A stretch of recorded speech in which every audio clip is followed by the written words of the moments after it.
Komisi 3 DPR RI dengar masukan Dekan Fakultas Hukum Universitas Muhammadiyah Jember terkait RUKUHP. Pertama-tama kami perlu menyampaikan apresiasi ya, karena kan sudah melaksanakan seminar nasional penelitian ilmu hukum ya. Topiknya soal KUHP. Kita kasih tepuk tangan dulu nih dari Universitas Muhammadiyah Jember. Ya, luar biasa nih teman-teman. Kita juga belum bikin ya sebenarnya kayak begini, udah teman-teman udah bikin duluan ini aktif sekali. Yang kedua, rekan-rekan ini draft ya. Sampai disahkan kan tetap draft, masih draft. Jadi masih terbuka sekali kesempatan pada rekan-rekan seluruh bangsa Indonesia memasukkan usulan-usulannya.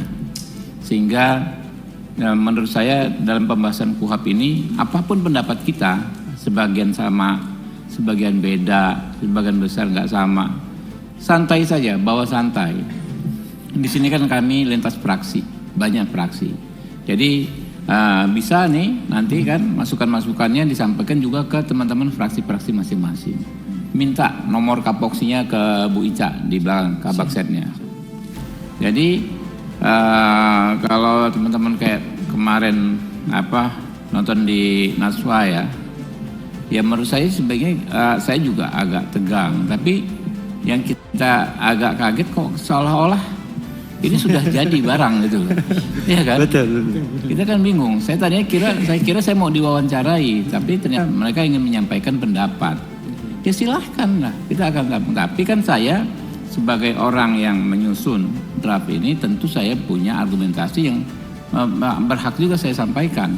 Ya, gini saya juga merasakan sejak mahasiswa.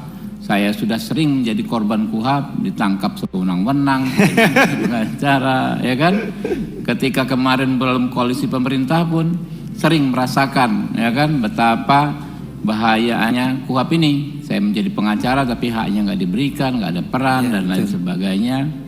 Ya, jadi kita ini juga bukan asal-asal bikin, juga ada idealisme. Idealisme itu bukan hanya di teman-teman NGO, ya di kita juga ada.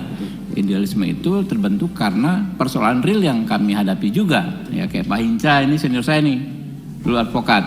Kalau dulu advokat paling keren dulu Pak. Sekarang setelah jadi anggota DPR, udah kayak seniman begini tampangnya. Ya teman-teman di sana semua, ya kan, Pak Beni mantan jaksa. Nah, hal lain saya sedikit menyampaikan rekan-rekan soal RJ. Ya, RJ ini siapa bilang nilainya hanya dari luar. Kalau kebanyakan kan di penelitian-penelitian yang dirujuk dari New Zealand, masyarakat Maori. Padahal kan di kita sudah ada nilai-nilai tersebut. Namanya keren aja di sana. Sebetulnya penyelesaian masalah secara non hukum, secara kekeluargaan itu kan ada di masyarakat kita. Setahu saya kalau sampai dengan tahun 80-an ya, saya dulu di Sumatera. Masyarakatnya ada orang Lampung, sebagian besar orang Jawa, pendatang ya.